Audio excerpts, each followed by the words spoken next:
everyone, and welcome to episode 7 of Podcast of Five Rings, your source of enlightenment in the realm of video games, tabletop, anime, film, and tech. Each episode of Podcast of Five Rings releases Monday mornings on iTunes and SoundCloud, and now, topic by topic, day by day on YouTube, with the full video releasing on Friday mornings. Catch updates about the podcast or for other news, give us a follow on your social media platform of choice listed in the description below. I'm your host, GM and overseer of Podcast Five Rings, Obsidian, joined again by the wall that will not fall, Tetsuo. Hello. The Dark Fortune Duelist Meta. Sup? And the resident wildcard, Mal. Hello, everyone. How is everyone doing? Pretty good. Doing pretty well. It's a long week. Yeah. It's a long everything. I just want Friday to be here, and then I want Monday to, delay itself as long as possible. Why is that? It's been, like I said, a long week. You're just ready to absolutely nothing. You're ready to record our first monthly module this weekend. Is what it is. Yes, that's exactly what I'm being prepped for. And you like definitely that not segue? trying to be late. Yes, it was a fantastic That plug? segue. Yes, I was definitely not trying to be lazy. That's for sure. I mean, that's what I'm going to do. I finished my last day of class on Monday, so I've been doing a whole bunch of nothing.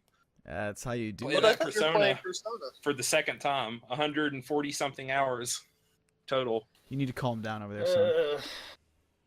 Things I'll do for my first platinum trophy. I just cleared 100 hours, and I don't know how close I am to the end. Mal and I have been joking that I'm going to lap him in the game, basically. Yeah, sounds about right. Possible. You're close, though. You should beat it fairly soon, I think. I've got just over one dungeon left.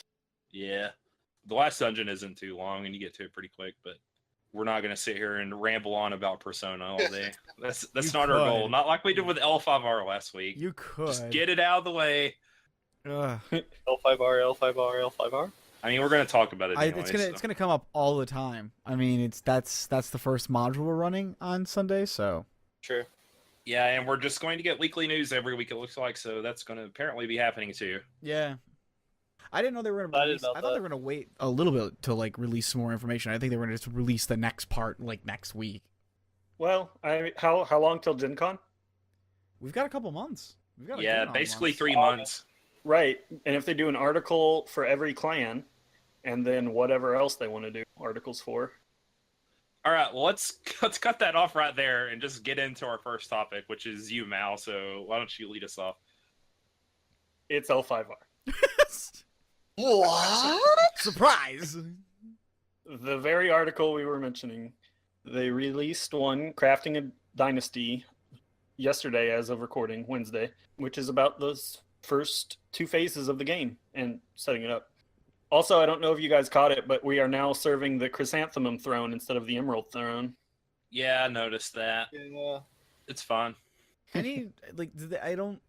Was there any big difference between the Chrysanthemum throne and the Emerald throne? What did the Chrysanthemum mean in the original game? Well, I mean, the Chrysanthemum has always been used to represent the Hante. That's why it's on just the Emperor's family in general too. Okay. Yeah. Okay, so that's what I thought, because I thought that was just how it always was, and it was just that they called it the Emerald Empire, but the Chrysanthemum was the Mon. There's been a bunch of different thrones for every dynasty, basically. It's like the Steel Throne, the Jade Throne, the... okay. Chrysanthemum was 1.2, wasn't there? I don't know if there was or not. I don't think so. The throne and what it's called is not the largest in my brain's memory priority for L5R info. Anywho, so the game will start with you determining which is the first player, just in any random way. Dice roll, coin flip, whatever. Yeah, no longer based on your starting family honor. Right. So Lion just aren't the clan that goes first all the time anymore. And you shuffle up your decks, your Dynasty and your Conflict deck. Dynasty on the left, Conflict on the right. And this is the setup phase too. So this is how you start your game. And you will then choose from your 5 provinces, you'll choose one that goes under your stronghold, which if that gets taken, you lose the game. The other 4 will go in between your 2 decks, because now provinces actually have effects. I don't know how much if we touched on that, but it seemed pretty cool. Yeah, it's basically like regions from the old game. You would have things, or even fortifications in the more recent edition. So these would attach to your province. It looks like in these games, they're all going to buff your province strength in some way, and they're going to have relevant ability. So whenever you are attacked at a province, you're going to reveal your province you put in that stronghold. Yeah, Then, they all start face down. Yeah. So they're all secret. So it's an interesting way of, like, you don't know what you're going to have to deal with until you send out the first wave. You could just walk into like a giant shitstorm, basically. There was something I wanted to actually ask about here, because I saw this and I ended up having to reread the old article just to make sure on that. But they state that, like, you're secretly hiding your stronghold under one, but in the original article, they state that you kill off 3 provinces, then you can destroy the stronghold. So That's correct. which one is it? Do you secretly hide it, and then if they just happen to hit that one first, it blows up and you lose, or what? No, there's one under the physical stronghold representation, and there's 4 others in between your deck. Okay, I'm sorry, for the provinces themselves. Yes, the province effect cards, basically. Oh, okay, all right. Like, there's one that's the Burning Plains, is that right? For the unicorn? I can't remember. I don't remember. There's the one with the scandalous, like 2 samurai kissing each other is one of the unaligned ones. I'm gonna play the crap out of that card for no other reason than I like the art on it. I wouldn't be surprised if we only get like 2 or 3 clan specific ones out of the core, just because that's a lot of cards to devote to provinces if you have 5 specific ones or more. Would not surprise me. And you're already devoting 2 decks to each clan anyways, in a starting box with 7 factions, so there's only much space. After you put your provinces face down, you lay 4 cards on each of the middle provinces, or 1 on each, from your dynasty deck, also face down, and then you draw up 4 cards from your conflict deck. This is no different from the old game, except for the fact that you only draw 4 cards now, instead of 6. There is no hand size for conflict, though. Yep, no max hand size. So have at it, Scorpion. I'm just gonna lose that honor. 5. Draw all those cards. I'm gonna just keep betting 5 over and over. and then when I'm at someone 1 wins honor, that 1 ring that lets them take honor from you, and you lose. I'm gonna have like just a few honor left, and then what I'm gonna do is I'm gonna just play all the cards that give me honor. Yeah, we were talking about this yesterday when the news hit in our chat, and I'm going to be kind of interested to see both where the Scorpion and some of the lower clans start out honor total wise. We were thinking around like 7 or 8, weren't we? Something around there. That's what I would guess, but I'm kind of hoping it's going to be in the range of 6 to 8. And I know 6 sounds super low, but if you don't care half of the lion. I know, but if you if you're not caring about honor, then it's really, really easy to start just abusing high draw. I bet they're going to ramp up, like I was saying too. They're going to probably wager 2, maybe 3 at the beginning, maybe even sometimes 1, just to kind of maybe draw like, a card or 2 a turn, not lose that much honor. Then once they build up to like 12 on that last turn, when you're about to crunch their last province or when things are getting really heated, I think that's when they're going to just basically dump all their honor on you and hope they don't hit 0. Yeah. So it's going to be really interesting, I think, to see Scorpion on Scorpion matchups. Yeah. But this is getting into stuff that we're not even really going to know about. It's rampant speculation, which is what everyone's doing now. We can kind of predict based on the old game, but Fantasy Flight's pretty much told us that this isn't the old game. So Scorpion's good. They could start at 10. We don't know. Yeah, right. That's possible.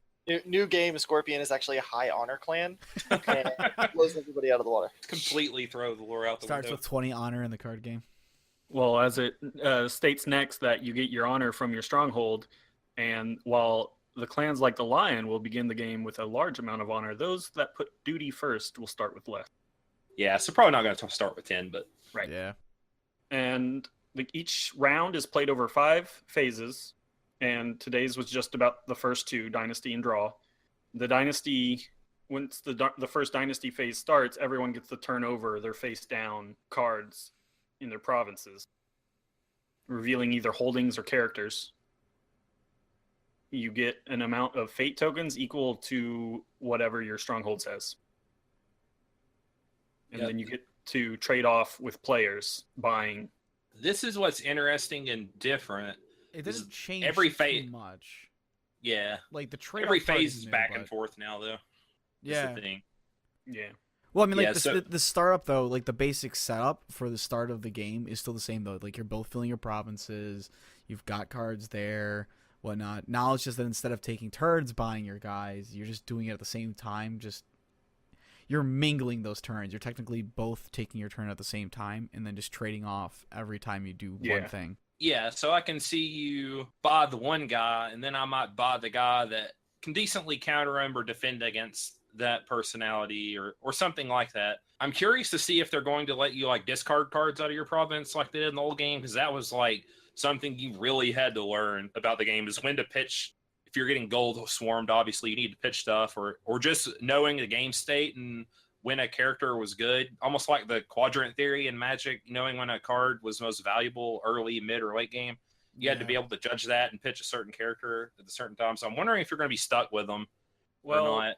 I've seen a lot of talk regarding holdings because someone in the L5R Reddit Discord, I guess, a developer or something of some kind, supposedly said that they will just sit in the province slot. You don't buy holdings. They take up a slot. Really? Yeah. So while one holding of the Lions lets you flip over 2 face down cards in other province slots, which would then give you sort of a pseudo 5 for the turn because it's taking up 1 itself already, being a holding. That does allow you to ramp up the characters, perhaps, like Lion would probably want to do. Well, but keep going. No one knows if you're going to be able to discard holdings or not, or how they're going to work yet, because this article did not really expand upon that.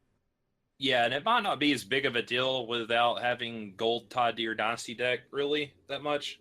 Getting gold flooded isn't going to be nearly as big an issue, but it was just something that's interesting that I thought about, because you might have a personality that costs 3 fate to get into play, and you literally just can't afford that personality right now, and you want to get them out of clogging your province, instead of having to sit there until you buy them. That's what I'm kind of trying to see.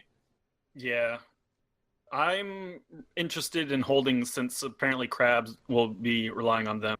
That is clan I have the most interest in at the moment. Yeah. So, and then it goes on to talk about how you play characters. You spend their fate, put extra fate tokens on if you want them to stick around longer, because at the end of the turn, anyone with no fate will be discarded. Yeah, and something else interesting is that you take the turns buying a character and passing. You can also trigger card abilities that apply during this phase. Yep. That can help you, like before you even buy a guy. So there might be that one holding, you'd trigger its effect to flip up 2 more cards so you could keep buying. When you pass, you do not get to take any more actions for that phase, but you do get a bonus fate that can carry over maybe into the conflicts phase or into your next dynasty phase. There is a little bit of incentive for trying to figure out when to pass first. There's a bit of strategy there. Yeah. They also pointed out the unique symbol, which I think is just on all named characters. Yeah, that's what it was looking They like. showed off Isawa Masahiro. And if you can only have 1 in play at a time, but if there's another one in your provinces, you can discard it to add 1 fate to the one already in play. So that's kind of cool. Yeah, so unique has changed from the old game. It's basically like legendary in Magic. That actually makes the uniques very, very potent in my eyes, and almost a reason to not just skimp out and just say, well, you can have only 1 in your deck and that's it, because a free fate is very, very nice. And these are not only like named characters who are generally going to probably have like a little bit more oomph than your generic names, but a free fate is one fate you have to spend less on to do something else with, because we've seen conflict cards that are going to have costs on them too. Yeah, it's going to be like Magic, where you can put down your Planeswalker when you already have the same Planeswalker in play and just get your loyalty counters refreshed in a way. So that part's going to be nice. You have to pay for the new Planeswalker. This is just like a free ability. So it's like overlaying in the old game then? It's just you discard it and you get an extra fate coin on that character. I thought you had to buy the personality again. No, it just says, I think it just said to discard. No. It just says if a player has a second copy in one of their provinces or in their hand, they may discard that copy to add 1 fate to the unique copy in play. Okay. That's So actually better nothing than I about- thought it was. That's going to be really good, especially if they have some really potent abilities. Because in the old game, unique characters usually had something super powerful on them, thus the only being able to put one in your deck. Yeah, once both players have passed, the dynasty phase is over, and you proceed to the draw phase, which is probably one of the, or is, just like needing fate on characters, the other big change in this game. Everyone has to bet their honor to possibly draw cards. More cards, I guess. We already talked about limitless hand size, but Yeah. it looks like the article is implying that whenever you hit 0 or 25, that was when you won. You don't have to wait till the end of the turn or anything. You just immediately lose if you hit 0 or win if you hit 25. Right. They didn't outright say it, but that's what I took just from the way it was worded. Yeah, I was trying to look into that myself because again, certain games want you to at least complete the turn so somebody could thwart you or whatever.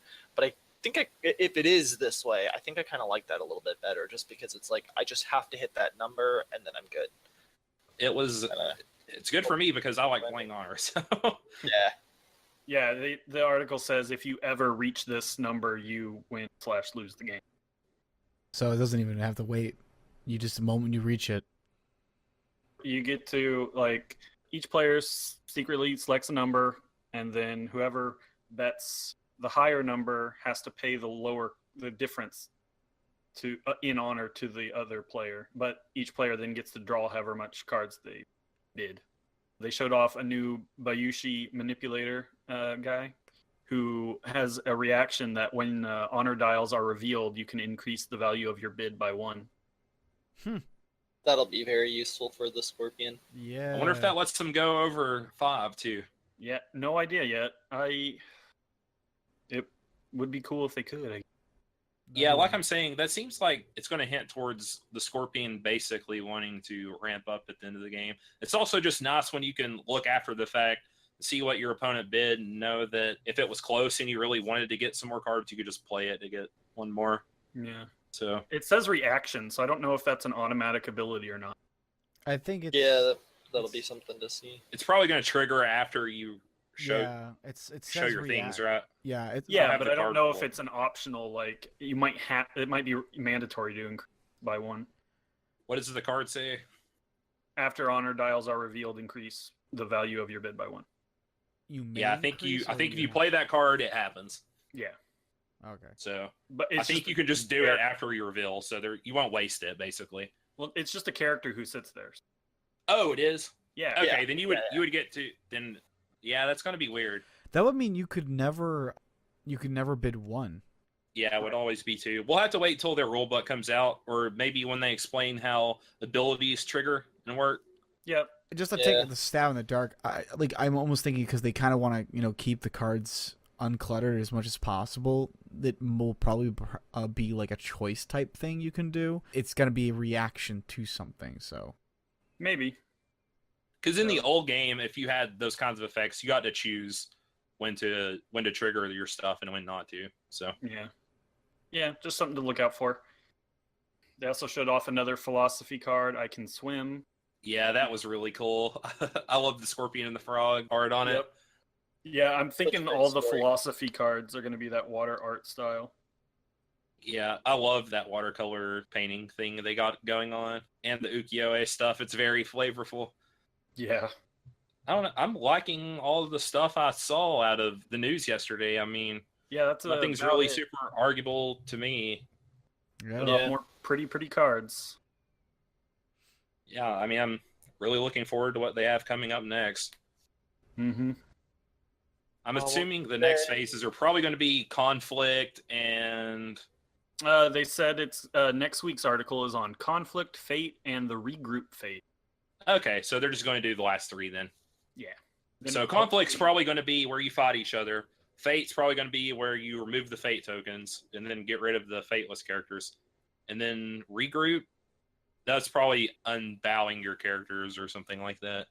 Yeah, Yeah. kind of resetting. Maybe like drawing your resources back and all that stuff. Well, the dynasty cards refill as soon as you buy someone. Yeah, I'm more talking about like fate. I think Fate you get at the start of the turn. I'm thinking more like it's probably then, because if the starting phase is the dynasty phase and it's not saying that you like unbow your characters and whatnot, it's probably done at the end then. Yeah, could be. Yeah, we don't know. We'll see. But I don't know. Shaping up nice. Yep. More to look forward to. All right, what's your topic, Tetsuo? Well, I mean, I was going to talk about my date with my wife the other night, but I don't think everybody's interested in that. No, please tell me in But we vivid actually- detail. I want to know all about this. What did you eat? Yeah. So Where'd you go? we went out, we had a fun time and everything. But so actually, we did actually go to the hobby store, picked up a couple Gundam models. For everybody who's been listening up to this point, you guys know that I have a large weakness for giant fighty robots. Like Meta has for Samurai. It's true. Hey, Can't get giant fighty robot samurai. Give me something Bob's there. has for memes. And But, I have. But yeah, so we went out and we got back in, because I used to do the Gundam models when I was a kid, and just kind of put them together. I didn't go hardcore on it or anything like that, but it kind of coincided because I was wanting to. And Gundam now has an anime about the Gundam models called Gundam Build Fighter. I know Mao's watching it right now as well. I think he actually has already passed me on episodes. I'm in season 2. Yeah, but it's about these kids, these people. They build the Gundam models and then turn around and go to tournaments and fight them, kind of similar to Yu-Gi-Oh, or even a little bit like the Beyblade series, if you remember those. I say those. Everybody remembers Yu-Gi-Oh, of course. But What does Pot of Greed do? Oh my god. Draw us 2 cards. Put them into your hand. You've Put them activated into my your trap hand. card. that is one thing. I haven't really seen the over-the-top explanations of every single little thing. That's true. Yeah. I mean, then Really? again, too. So in the show, what it is, they have these little birth thing that I guess stores all your data, and you plug it into the. No, fighting they use something called Plasky particles that for some reason will let the plastic used in Gundam models move around, actually like shoot weapons. What? and wavy science excuse so that way your models it's an actually anime. move. Throw your brain out the window. They eventually do expand upon it, but it's later. Yeah, I caught a little bit of that, so I'm kind of interested to see how they're gonna totally tie it all in. But, It's a very silly series. So what's like the main story about? Like, who are the characters and stuff? So your main character, Iorise, his father owns a Gundam model shop out of the lower floor of their house. And he's this really great builder. So the thing about the models is, in addition to whatever you put together, it also depends on how well the models are put together. That's how strong the Gundam is. So you have the people who pilot it, that's some strength. But then also if you put together the model really sloppily, it's not going to do too well. So this kid is really good at putting together the models, but he sucks at fighting. And his dad's like, yeah, I think he won like the second annual tournament. They're on the 7th at the time of the season. and so he ends up finding a guy who, because he has in his mind like a certain way to fight with them. Because like there's one kid who wants to fight with his models, but he like just destroys models whenever he fights. And so he's like, nah, I don't want you to use my stuff. But he eventually finds a guy, and so they enter into the tournament that's going to lead them to the world tournament, kind of the local qualifiers. And the guy pilots and he builds, and it's there are the fight scenes, but it's almost as much that as it is just kind of, I don't want to say slice of life exactly, but it is kind of that same slice of life vein that you get in some animes. Like, do they go to school and have life problems and stuff like that? There actually is an episode at the school, but I mean, they don't. It's not like regularly. Yeah, it all focuses around the Gundam fighting and the tournament. Yeah, it's kind of how Okay. Okay. it's kind of how like the rest of the day, how the rest of their day will funnel into. Though the world tournament takes up, I think, the last half. Yeah, I think it starts at like episode 8 or so. The first Yeah, season's even one of the earlier. 23 or 24 episodes. So does the kid want to be the very best, like no one ever was? Is that his goal? Yes. Yes. Well, I mean, that's always your goal, though, if you're Yeah. entering into a tournament. Yeah. It's a very bad idea to walk into a tournament and go, I don't know that I care to hit first place. So do like their models get destroyed if they lose, or what are like the consequences of So- losing, if any? With the Plavsky particles, in addition to moving the models, whenever the Gundam would fire like a laser rifle, it'll create a small laser beam. And so when it hits the plastic at the end of the usually at the end of the fights, like you'll see them kind of laying in slight pieces or whatever, and they talk about how between fights he has to rebuild the shield or fix his leg joint or something like that. So I guess they do take damage to a degree. Oh no! Like if they cut him in half with a laser sword, the model's in half at the end of the fight. Yeah. So it's like the Gundams themselves are actually fighting. It's just their models, so you could easily buy up 30 different torso runners of this one model, and then you just switch out the torso for the next fight or something like that. Are they like remote control, or are the kids inside? No, so when they put the little base into, or the little receiver into the base, and they'll put their model on there, and then the particles will also go around where the person's standing, where they had put in their little jack thing, and form some sort of cockpit. Yeah, it forms like a cockpit, and so whoever's piloting will be standing in a Gundam pilot's cockpit type deal.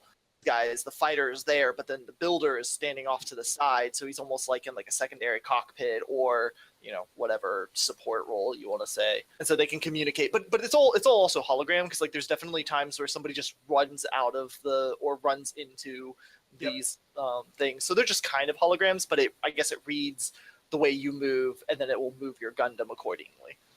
It's pretty cool. It's pretty interesting. Do not walk into it without the realization that it's made to sell their Gundam models. They have no qualms about making that known. It is very apparent. Yeah. That's one of my questions in my notes. It says, does this seem like a blatant cash grab kind of show to sell a product? Yeah, but it's not. It's an excuse to show off a bunch of different types of Gundams fighting without having to put the whole war, the horrors of war around it, like you get from other Gundams. It's a lighthearted Gundam show, basically. Yeah, that'd be fun. That'd be kind of fun to be able to see something like a Kampfer start facing off against new type Gundam or something like that. Just the different. The major rivals is his is a Kampfer. Yes, the best One Gundam. of them. Is that what you meant to say? Well, actually, his it's not even a specific Gundam. model is called the Kampfer Amazing. That's his actual model name. It's That was actually the model that I bought on my date with my wife. Yeah, Well, every model because- he uses, he says the blank Amazing, because he originally uses the Zaku Amazing, which is a red Char type model. That character's the Char clone of. Are there any references to the old anime and stuff like that? Oh yes. Oh, they are everywhere. In the Like first characters? Is there Shining Finger Sword? Tell me there's Shining Finger Sword. So- I haven't seen that yet. Tets hasn't gotten to the second season yet, but the whole second season is basically a homage to G Gundam. Okay. Yes. Well, because in the first season, there's definitely somebody who's piloting Devil Gundam, but there's one scene. So actually, one of the main one of the main, I guess, secondary characters is Mr. Rao, which, if you're familiar with the original Gundam series, the one from '79, Rumba Raal was one of the enemies who piloted the first time you ever see the Goof, or the upgraded version of the Zaku. But he was also one of the humanizing elements of the enemy army. The main purpose for Rumba Raal was to make you realize that, all of the enemies are still people. They still have these rich stories. They have kids. They have families. They have, So he was kind of that humanizing element. And so when they turned around and they had him there in Build Fighter, and he's kind of like a mentor to the main character, sort of. And his it's amazing. Gundam, or Gunpla, is... Yeah, it's one of the goofs, yeah. He's funny. One of the, going back to the kind of references, one of the lines that he's known for in the anime is, again, it's the first time you see something that's not a Zaku, and the main character's like, what kind of Zaku is that? And this ain't no Zaku, boy, no Zaku. And that's I remember that. the line that it's just like that too. That's the inflections he uses. That's amazing. I love that. And then in the anime, there's this one scene where they're battling, and I can't remember if he's watching them fight or if he's looking at one of the model. I think he's looking at a model or something. But he's like, "That ain't no normal model, boy. Ain't no normal model." Oh my gosh. I don't know. I laughed so Those hard when that scene came. flashbacks.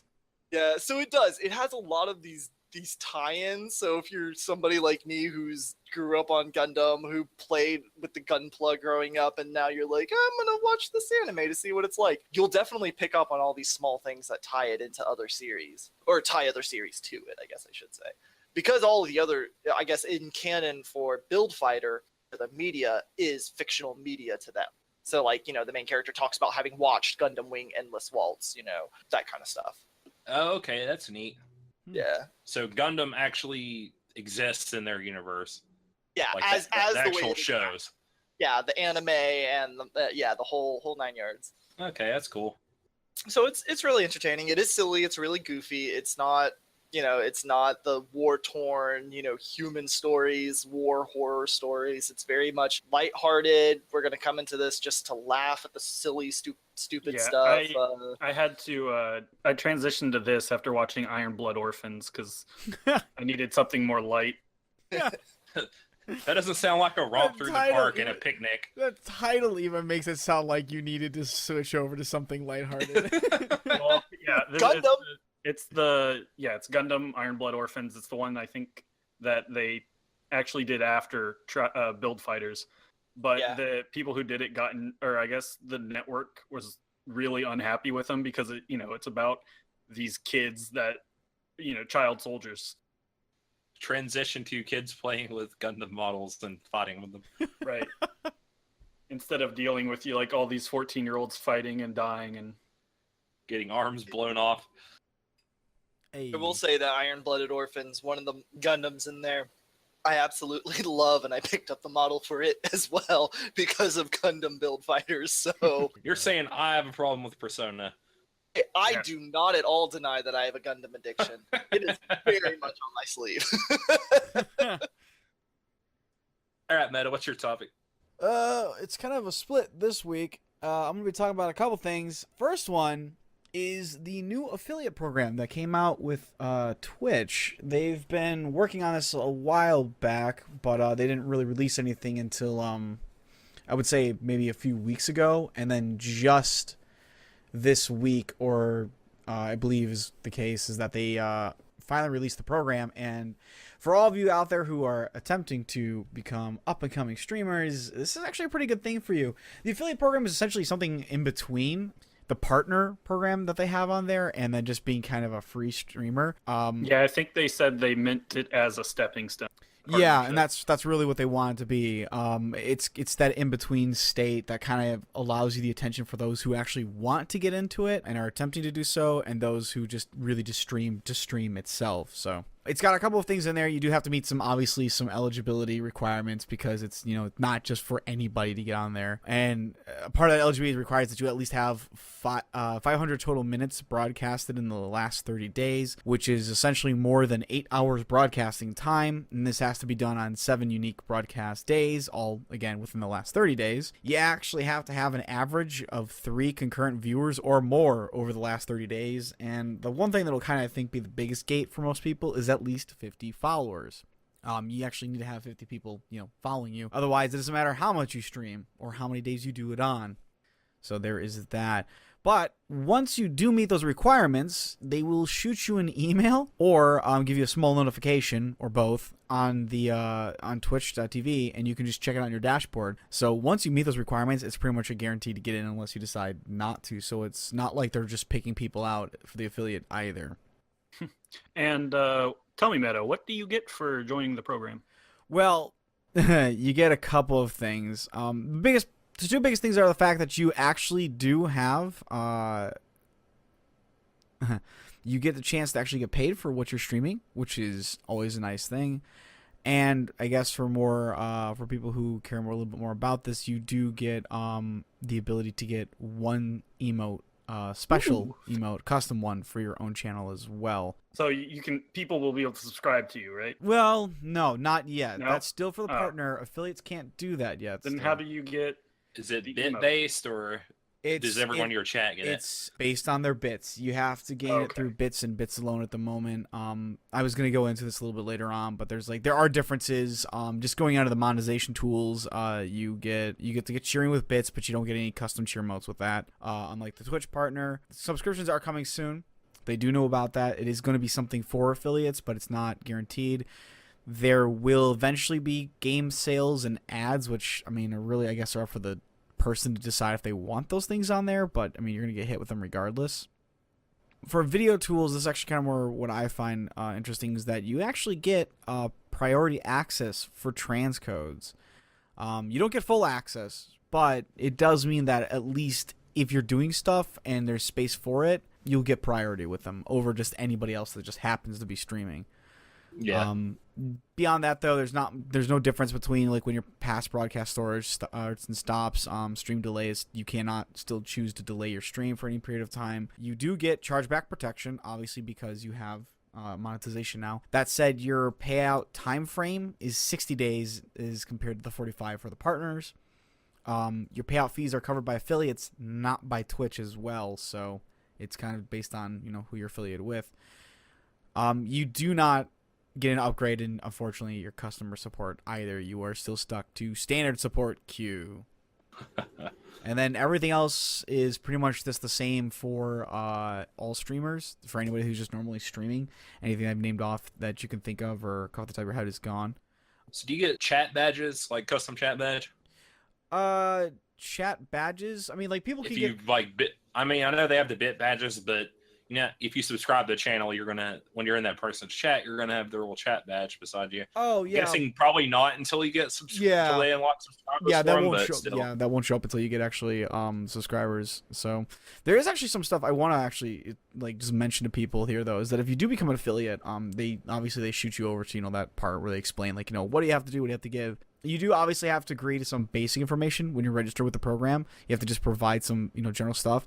You then obviously have to sign their agreement to the terms of the program. You do have to find some time to sit down and provide Amazon your tax information by completing both the royalty and service tax interviews, TIMs.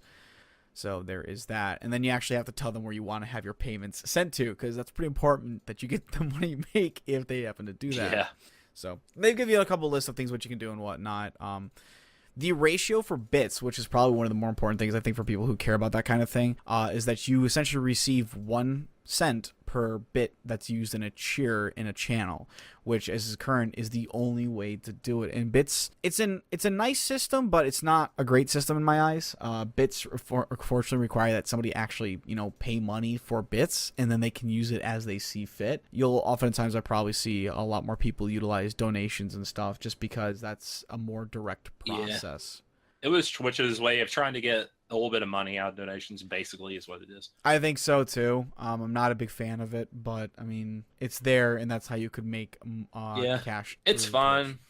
I mean, if you do bits though, you do get it is beneficial though in a way, because if you unless you're donating something crazy high, you generally won't get remembered, just because there's just a point where you stop being remembered for that. But the bit system does give you a badge. Depending on how many bits you've spent over the course of your lifetime, and that badge continues to increase. So you can at least see how much somebody has actually spent on your channel, and it'll give you an idea of who they are. But obviously, most people are going to be always following who's interacting the most, with names that are showing up more often than not. You're going to probably get that over the bits, but it's a good way to make yourself stand out if that's something you want to do for that channel. Do affiliates get ad revenue too, or they still don't use ads, do they? No, they don't do ads. That's eventually going to come to them, but as of the moment, they do not get ad revenue. That is something for Twitch partners and Twitch partners alone. Yeah, so it really is the stepping stone. I'm guessing that Twitch is probably going to use it just to be able to more closely monitor people who want to be serious about getting into partnership. That's and kind of have a way to track their stats, see how much money comes in their channel, how many viewers they have, all that stuff. Yeah, that's kind of what I'm seeing it as too, because I mean, it's just when you have either you're a partner, which takes admittedly a good amount of time and effort to get to, as opposed to just anybody else out there, having this kind of in between is at least a nice way to see who is actually dedicated to doing this and who's just streaming to show off to their buddies or friends or something. I've seen a lot on Twitter, but hopefully people are smart enough not to do this. But just being an affiliate doesn't mean that you need to quit your job and become a full-time streamer. Yeah, that definitely would be very careful about just jumping on that idea, because it's not an easy process for anybody who's actually attempting to get into Twitch or streaming. Trying to actually become a partner is not easy, and generally it's accepted that you're going to have to not only attempt to stream a lot, but you're generally going to have some sort of other channel or something that you can pull from, like a YouTube channel or some other place that people might know you from, being a part of a really big community, something like that, that'll get other people to come and show up beyond just attempting to stream on Twitch, because there are priorities to the people who generally have most people pouring in. So But there is that. That's cool. It But, doesn't really sound like there's much of a negative to it. No, there's really not. No, there's not. There's no negative to Oh. it. I mean, beyond the fact that you might have to provide some information Right. for tax information, but if that's your As long as complaint, you're then okay that's with really that. down. Yeah, Yeah. so Especially for Twitch. I mean, they're just going to make more money off of it. So. yep. I mean, that's how it is. So, but I mean, they're a business. They want to make money because that's how they're going to support you as well. So, using Yep. their service.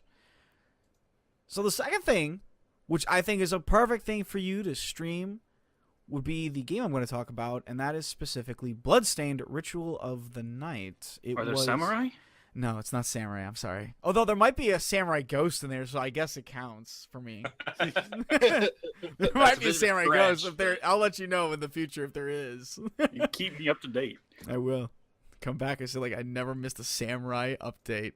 But no, Bloodstained: Ritual of the Night is actually developed by, well, I shouldn't say developed by him alone, but by the man by the name of Koji Igarashi.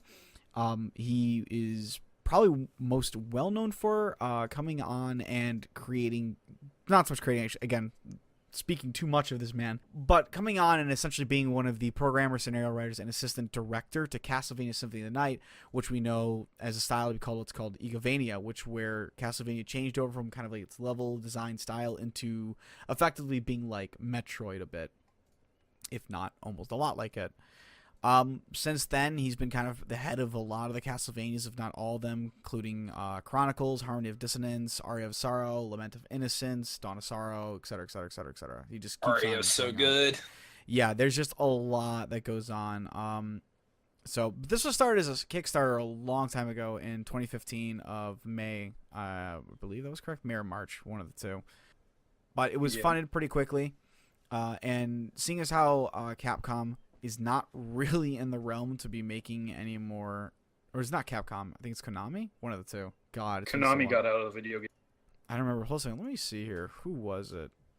It was Konami. Yeah, they were out for a while. Seems how they've been kind of just not making games anymore for them Yeah, I specifically. think they decided to go focus on pachinko machine. Yeah, that's. I think last E3 they were at, they had like a sports game and that was it. But since the man has since left the company, and since they're not really utilizing those IPs anymore, he wanted to continue creating those kind of games, but obviously he needed to find some way to fund it, so he decided to do it through Kickstarter. And it's very much in the vein of those Castlevania games. You will be traversing around areas, you will be exploring maps, you will be picking up weapons, increasing stats. The RPG elements are there. You will be going and using spells, such and such forth, picking up better gear, doing neat little things, extra tricks and abilities as you progress through the game. It falls really into the line of how those games have continued to progress and go along as the years have gone by. I actually cannot wait for this game to come out because I have been itching for a really good Castlevania style game for a long time now. Is it the same kind of setting? It's the same kind of setting. It's gothic horror. It Okay, has cool. the theme for everything. So I mean, you've got demons, ghosts, werewolves. It's got Gargoyles, everything. all that bats, all that stuff. Yep, it's got everything you want. If it's something that's got mythological connections, if it's had some shape or form, a beast or creature, you will likely see it in the game in some point, in some shape. There hasn't been a lot that's been going on, at least for what we're seeing and like what's going to happen with it. I mean, there's obviously, if you go to the Kickstarter, you can see just exactly what's going to be in there, all the the extended achievements that they've done. Including like a boss revenge mode and whatnot. So they've done a lot of cool stuff. We'll see how it goes down because I mean they've made over $5,500,000 something. I think the total is higher than that actually. No, it's just over that. Yep, $5,545,000. They have a fair amount into this. I'm kind of skeptical though. I really, really want this to succeed, but having seen what was it, the Mega Man one, what was it, Project? Yeah, that's what I was going to Mighty ask Number about. 9. Mighty Number 9. Mighty Yeah. Number We're going to 9. have Mighty Number 9 syndrome, where Hopefully the not. guy who's responsible for a lot of the old 2D side-scrolling Mega Man games branched off and made his own game in the same vein and style, and it was generally not well received by anyone. Yeah, because that it was exactly like Mega Man. Nah, more that it was they made $10 million and there's a game that made $250,000 and it's a lot better. Yeah, I mean, I think the bigger difference though is that Iga has always been a programmer and whatnot. He's working hands-on with the game. I know that, and it's not to bash either of them. It's just that they're different walks of life, so different focuses on how they do things. I know specifically that Iga's been constantly working on this machine. He's been, as from what I can read and understand of him, because I don't follow the man's life, he's been praised at least being hands-on with projects that he's a part of. He never not has some personal touch on there. Whereas for Mighty Number 9, he wasn't so much an actual. I didn't like, again, not to start a fight with someone here, because here I go. But I know that he was more of a. I want to say he's more of a man who was producer. Kind of, yeah, more of a producer than an actual. More big ideas, where instead of like fine tuning everything. Yeah, and that's pretty much what it comes down to. I just wanted to make sure I had the right name. This is what I thought it was. KG Inafune. Yeah, honestly, I don't know Yeah. the name well enough. I never really followed Mega Man or its creator, but I know KG Inafune generally had either good games or bad games. I mean, that happens. Once you have a lot of games on your name, you're always going to get like as many good games as you do bad games. But I guess it's just a different style. We'll see. I mean, there's only so much you can say before it comes back to it. I'm just hoping that it does turn out well. I have been keeping up with the updates on it, though. They've continuously come back with user support, and admittedly, this is something I'm really proud of them for. They were attempting to, this is just the easiest one to remember from the top of my head, but they were attempting to figure out what kind of shading and styling they wanted to utilize for the game. And instead of just choosing something, they gave the backers the ability to choose. They showed them a lot of different options and then said, like, here's kind of what we're looking in this area of, but we want you guys to help us decide what you feel is the best appropriate shading and design for it. And they gave us a couple options, and people were able to respond and comment, and then they took, by the majority poll, you know, what style to go by, and they took that, and that's the style that they're going to be utilizing now in the gaming. So that's actual fan input helping craft and create the game itself, which that's ecstatic for, because that really means that they want to know what the players want and are willing to work with that, as opposed to just saying, like, this is what we're going to show you, this is what it is, now just, you know, hold tight and wait till we get it out. I'm more curious. I mean, I hope it does well too, because I'm a big fan of just crowdfunding stuff in general. I think it's really cool that we have kind of like a new push towards patroning and stuff like that. Yeah, way think to it's just bypass the big AAA studios. I mean, I really hope the game succeeds, and Metroidvania style games are, you know, really popular. People love them. I know Kickstarter has a bit of a bad rap right now, kind of, especially with gaming, and I think Mighty Number 9 had a lot to do with that. Yeah. So Yeah. I just hope they kind of can get past that, because I'm just such a fan of crowdfunding in general.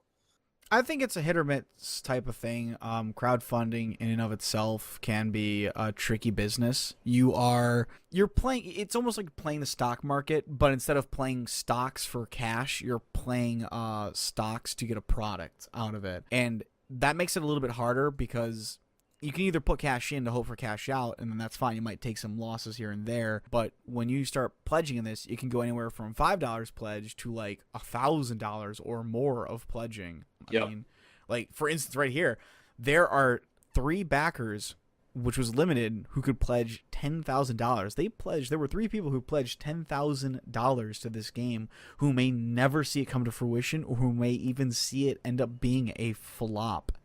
That's a lot of money to invest into something that ultimately is technically not worth the output that you've put into it.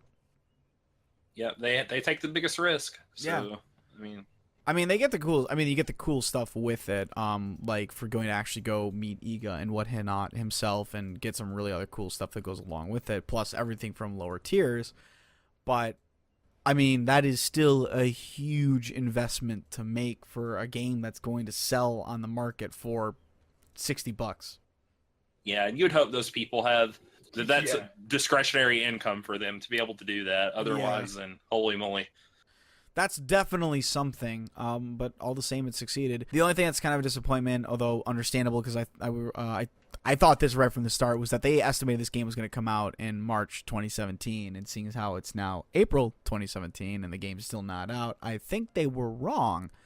They've since changed it to 2018 for the release, although I don't think they've given a solid date. I'd have to go back through my updates on this, but since I've backed it myself, but This stuff doesn't even faze me anymore. It's almost like a norm now for video games. Not even surprised. When they said, because like it was 2 years development time cycle, and I'm like, no, No. Yeah. This is not like a full production studio where their only excuse is that they're trying to make sweet, swanky graphics and tons of plot elements and whatnot. This is Does it use old bit graphics and stuff like that? It does and it doesn't. It's not actually sprites. It's nor like bits anymore. It is it is utilizing 3D modeling, but the models and the designs are meant to look 2D. To give that feel of you are still side scrolling, you are not like running around in a 3D field. You are still side scrolling, and it's be something like a PS2 era kind of Castlevania, because they weren't going to use the sprite based graphics and stuff in that game. If they did any games like that, I mean, it'll look better than those. Because yeah. I'm just saying, like comparatively. Yeah, it's. I mean, you can probably just look it up and look for yourself at some point here in the future. Yeah, but no, I mean, you've got me interested in it because I love Castlevania. I love those games when I was a kid. I know they were so. Aria fun. Sorrow is my favorite one. So Symphony of the Night is still my favorite. Yeah, it's everyone's but favorite. Damn it, if I don't love Dawn of Sorrow as well. I love Aria, and I love the one for SNES. I think it's Castlevania 4. Castlevania Super Castlevania. Yeah, that was a good one too. I never played those ones as much though. I just didn't. I love those didn't games. I didn't grow up with those. My big intro was Symphony of the Night. Yeah. And there was from that. I hope they have good music in this one too, because that was another big thing about Castlevania for me was the music. So atmospheric. I'm also hoping that the difficulty is pretty rough on you. I enjoyed Symphony of the Night because it was not gentle.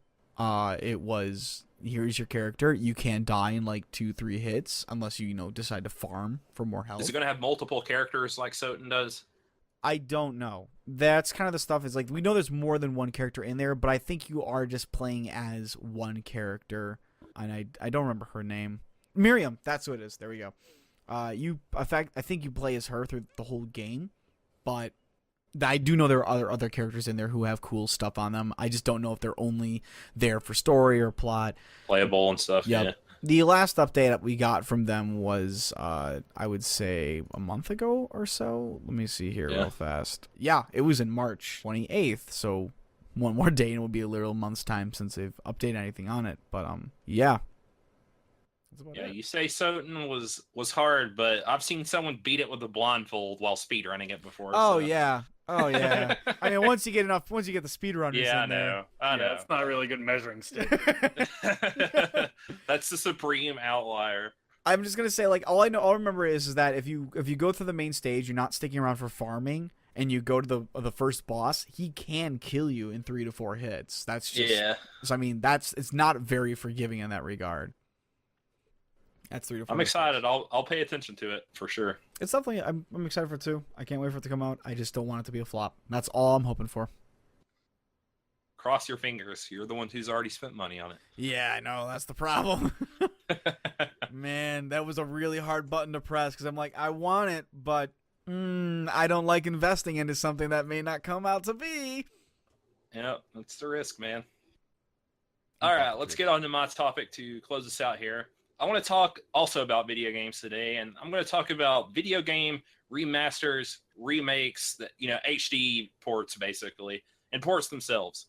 I've noticed, and probably anyone who is a gamer has noticed, that this is kind of becoming an industry norm. Here in a couple of days, Mario Kart 8 Deluxe is going to come out. In a month, we're getting a remake of a Fire Emblem game, Echoes Shadows of Valentia. Just in the past month, we've had the Kingdom Hearts 1.5 plus 2.5 come out for PS4, and another big game that people are talking about is obviously the Final Fantasy VII remake. I kind of want to get your guys' thoughts on remasters and ports. It's not like I wouldn't call it divisive. It's a very opinionated topic. People either like them or they don't. Especially Nintendo is really on the Switch got criticized a lot, particularly about ports and their first year launch lineup, with Skyrim, Minecraft, and Dragon Quest X, amongst some other ones. It all depends on what it is for me. Yeah, because I know you've been playing Kingdom Hearts lately. Yeah. So see, like on one hand, like for Kingdom Hearts and whatnot, I do feel kind of like it's just a cash grab. just to get you the chance for it. But on the same time, I never played those games. I never had any interest in playing those games for my PSP. So at least that they're now on the PS4, I have a reason to play them. And I'm really only playing them because I at least want to have some idea of that very too deep plot. God, that game is more complex than Metal Gear Solid at this point. I at least want to have an idea of what's going on when the third game decides to, finally be released to public 10 years from now. I'm not sure if I'll remember anything by then, but I want to be ready. It won't matter if you do or if you don't. Pretty much. What do you guys think? Because we've talked about it kind of in chat before. Like, I think Mal asked one time, "How many copies of the same game do you own?" And I look over at my shelf. So what got, are you guys? All 5 of Final Fantasy, multiple times. I don't know how many bought it really. Well, for remakes, I will say those are like a completely different ballpark, really. Like you usually got to treat them like a separate game. Like, I mean, L5R is being remade, right? It's just usually it's more from the ground up as opposed to just updating sprites. But with remasters, it depends. Like Meta says, it depends on what it is. I'm a big fan of the older games. It'd be great if we could get some early Japanese RPGs. The more, the better, because those are hard to find. Yeah, there was rumors from the people were saying coming out of Square that we were going to get a 30th anniversary collection for Final Fantasy, where it was going to be PS4 Final Fantasy 1 through 9 on one disc. Oh wow, that would have been so awesome. I would have bought the shit out of that.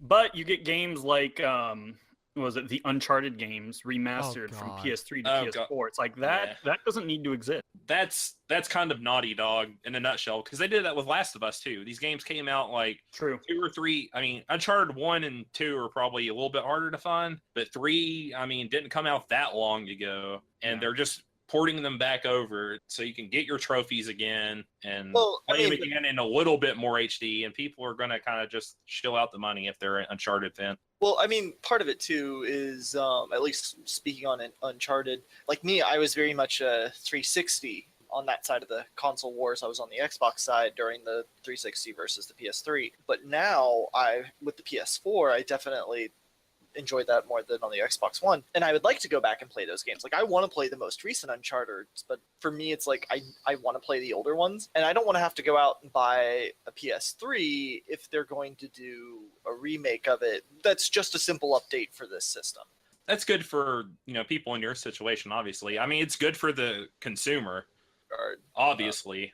It's just, is it... But I think where my issue is with remakes and all the whole is... how much of the gaming industry as a whole, how much of its resources are going there? If like all of the games that are coming out are all, even from one studio, are all just remakes and that's it, no, let's have some new stuff. But if it's, if they're still having them come out, but they're still producing other games, and I know that's a question of manpower and resources and stuff, but as long as there's other games that are also coming out, I don't really have a problem with it. It's when the only games that are coming out are remakes. That's when I start being not cool. It gets a little bit iffy because like I can look back at like an update for like a remaster, and I'll look at the Devil May Cry series, and the remaster of that was really nice to have because you had almost all those games 1, 2, and 3 spanning on the PS2, and then having that remastered version with meeting for HD meant that I didn't have to pull out my PS2, which really doesn't work anymore, and I can put it on my PS3. So it was nice to have those things all now on one disc and in one spot. But with trophies. Yeah, with trophies, which I mean, for people that care about that. For people who care about that. But then, so I mean, like that can be, I think like when it really comes down to it is if you're remastering something, it's nice to remaster it when enough time has gone by that it's more of an attempt to just give an opportunity for other people who heard about it that wanted to play it, and they've updated some things along with it. I mean, if you just update the graphics, I think it's a really poor excuse for a remaster, but if you're updating the graphics, changing some stuff, helping to kind of make it a little better of an experience while bringing it for an opportunity for other people who normally couldn't try it to now try it, that's fine. But yeah. And they, like, I mean, I have Final Fantasy 10-2 collection, so I mean, yeah, I mean, there's that. I buy these games. But it really, these are more of a symptom of the gaming industry. Yeah. Because going with a known IP is just a way easier thing to do. it's Like safe. no one wants Yeah. to take risks with new IP. So, spend a little bit of time to make a lot of money on a remaster. Yeah, let's go for it. Yeah, I just wonder if they could maybe make sequels to the IPs or work on other stuff. Yeah. I'm curious how much. I don't think there's really any research to back it, like industry wide, like how much per developer company, like how much of their manpower is going towards these versus new IPs or new games. Yeah, there's no way to really. Yeah, I mean, that's kind of hard.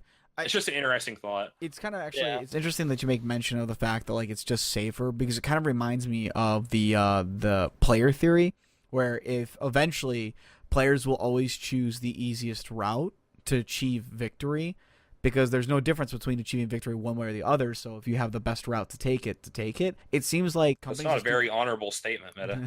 it's not. No. But companies are kind of doing that same process, that kind of same, idea, where, as Miles stated, it's sometimes just easier to just remaster something and make money off of that, as opposed to investing in something new, because it is the least amount of input for the most amount of output. Oh, for sure. I totally understand it as a business decision. I understand completely why the publishers and developers are doing it. I just And don't like no, it. there are pros though, and I wrote down 3. One we kind of touched on. It's great for trophy achievement hunters and nostalgia addicts like myself. Like I said, I don't buy like a lot of these, but I do have some. It makes things more affordable. Like, for instance, in the Uncharted collection, you at least get all 3 of the games for probably the price of one new game. So there's a lot of bang for your buck. Or the Kingdom Hearts remasters in that regard. Yeah, you get almost all the games from Kingdom Hearts except Dream Drop Distant. Yeah. Yep. And the 2.8 Fragile whatever Digger. Although that one's coming out. And or you'll get one and it'll be discounted heavily. Like I think Final Fantasy X came out at $40 or $50, so that was I think it was 40, and you got the 2 games. Yeah, so that's nice, and I kind of like it more when they will, even on the PS Store. I know they did this a lot for PS3. They'll just put the old games on there. You can download them. That's how I played Persona 4. Yeah, so, that's definitely a different practice. because the game was super hard to find.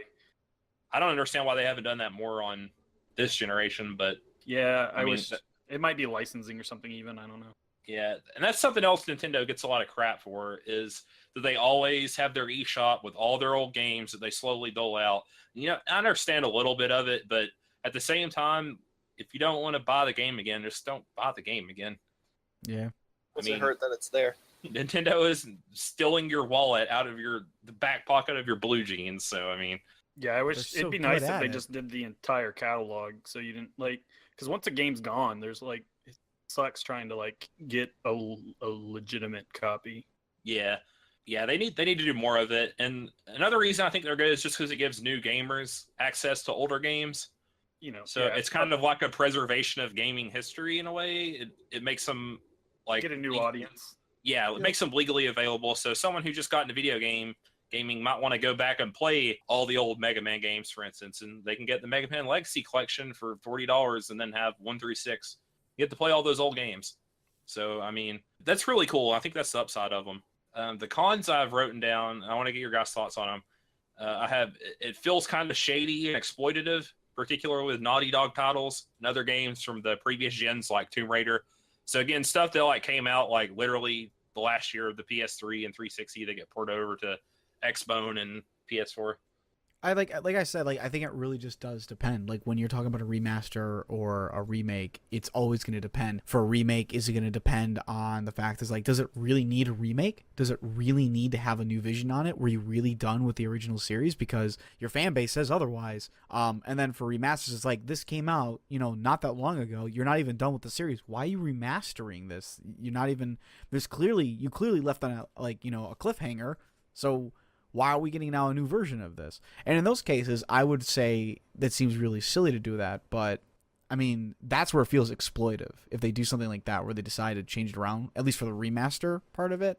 For remake, it doesn't make any sense. But if it's coming out years after Trilogy's over, I mean, to give an example of the good side of it, Halo Collection, when they finally did a remastering where they released it out and whatnot, that was years after those games came out. So yeah, it's nice. I mean, even Kingdom Hearts 1 and 2 have been out Yeah, Kingdom Hearts 2 came out over 10 years ago. So, Yep. So, I mean, those I games- understand it with those games. It's literally just basically the Naughty Dog stuff. And Yeah, and stuff like Tomb Raider and all that. in that case, I totally agree, and I think it's like what a waste of time and manpower. Yeah. And because, I mean, Naughty Dog could be doing... They're even doing the Crash... Are they publishing the Crash Bandicoot remaster? Or did they sell the... Or they'll give someone else the publishing rights? I don't know if they sold off the IP or not. I totally forgot that was Naughty Dog. I want to say that they're the ones that are doing it. I honestly do, but I don't have any hard. Yeah, because I mean, I'd love to see them pull off of these remasters a little bit, and I would have loved to have gotten a new Jacker. I mean, we got a new Ratchet and Clank game, but still. Oh yeah. Like Jak and Well, Daxter. actually, that was oh just- man, that would be so good. The Ratchet and Clank was just a total redoing of the first one, but it was reboot. it was almost. I mean, I don't know exactly where it'd fall under because it was a little bit more than a remaster, but it wasn't quite a reboot or a remake. It was somewhere kind of in between. Well, I mean, a remake is if they have to rewrite the code. Well, right. I'm sorry. I'm talking about from a story perspective. Do you guys also think it maybe like for smaller developers? Do you think that they have to maybe rely on the one big game and keep getting new stuff out? I'm talking about like for Shovel Knight, which is a game I love. They've had so many ports and go on, Mal. Yeah, I was gonna say the ports and stuff I think are to just keep them going because they're still fulfilling Kickstarter goals. They still have, I think, at least one more story to put out. The King Knight story. They're going to do King Knight. Yeah, And these are all still Kickstarter goals that they committed to doing when the Kickstarter ran however many years ago.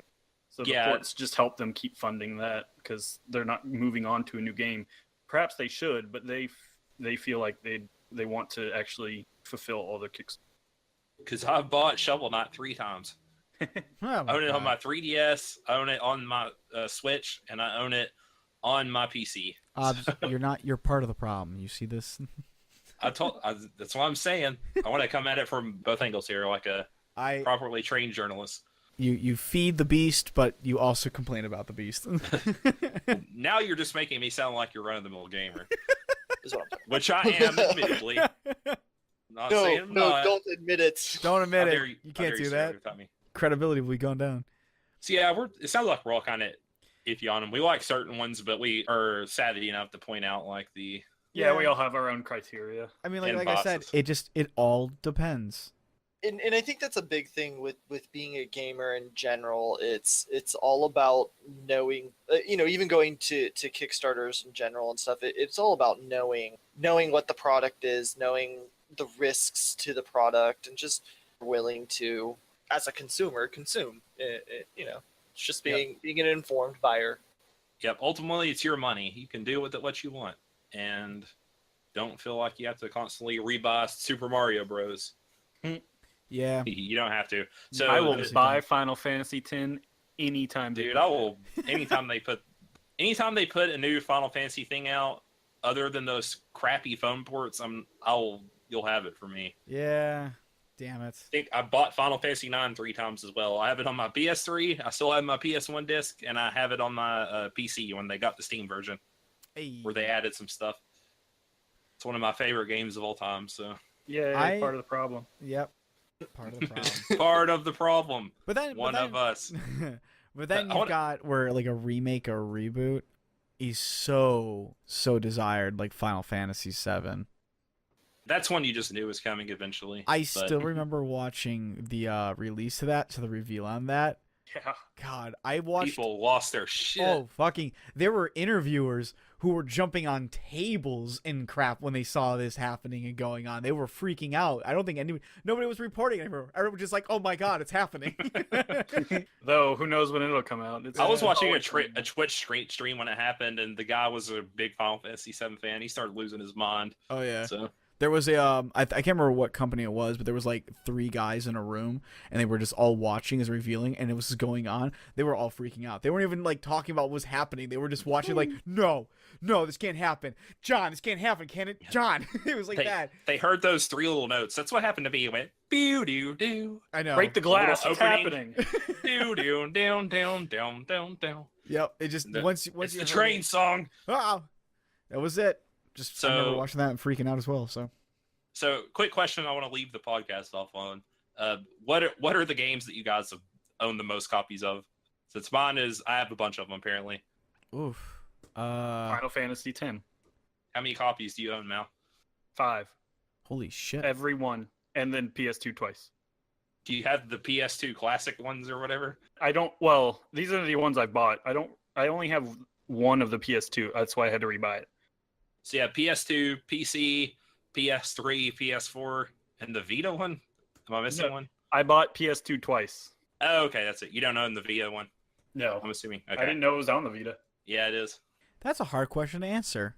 I mean, technically, I guess it would either be Castlevania Symphony of the Night or Devil May Cry, but the only reason I have more than one copy is because a buddy got me the PSP version of the game, which actually wasn't even Castlevania Symphony of the Night. It was, I think, Rondo of Blood or whatever it's called for the PSP, and you just unlocked Castlevania Symphony of the Night with it.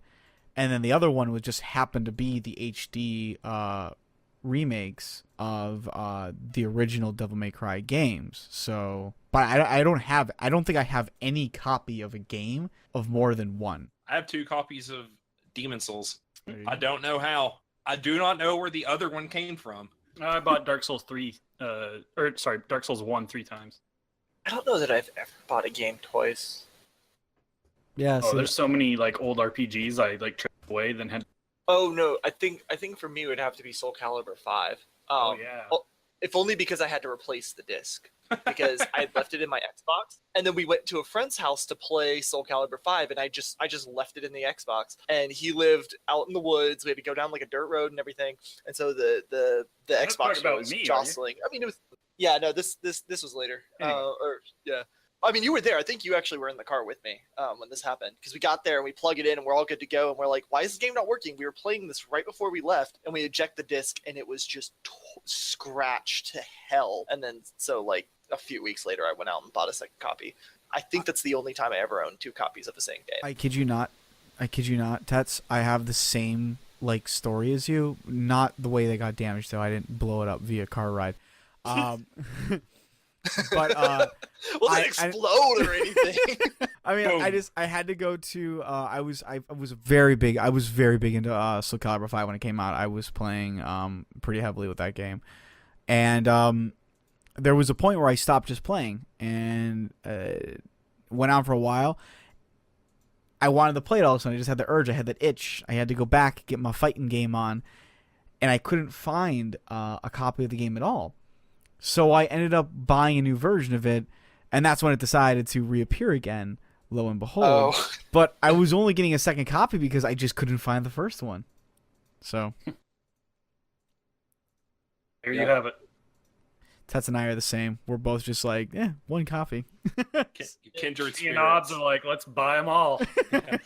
I will buy every Final Fantasy game 15 times. I think for me, part of it is that I do a lot of buying a game at GameStop, and then when I come home, I play it for a while. Whenever I finish the game, I take it back to GameStop for store credit, and then I buy my next game there. So I think that's more the case. Is I do the whole revolving door through GameStop, which I know a lot of people don't favor because you don't quite get your money back on games. But if I shelve it, I'm like, once I'm done with the game, I'm done with the game. I'm the same way with like movies and TV shows. Like I'm not really big on going back and watching a whole TV series for the umpteenth time. Once I've seen it, I've seen it. I love doing that. So It's good like to put on like for like background noise or something when you're doing like 40K or some type of gaming type deal. Building But- Gundam models. Or you- I pancakes don't know, or you whatever we were talking about a few weeks You ago. can also listen to podcasts. Wow, that's self-plug. Indeed, you can. This has been episode 7 of Podcast of Five Rings, your source of enlightenment in the realm of video games, tabletop, anime, film, and tech. Each episode of Podcast of Five Rings releases Monday mornings on iTunes and SoundCloud, and now topic by topic, day by day on YouTube, with the full video releasing on Friday. This has been Obsidian, signing out. We'll see you guys next week with more L5R news, probably. Later, guys. Yeah, we'll see Cattywampus. I said it for you, Obs. Oh, I forgot. No. Cattywampus. There you go.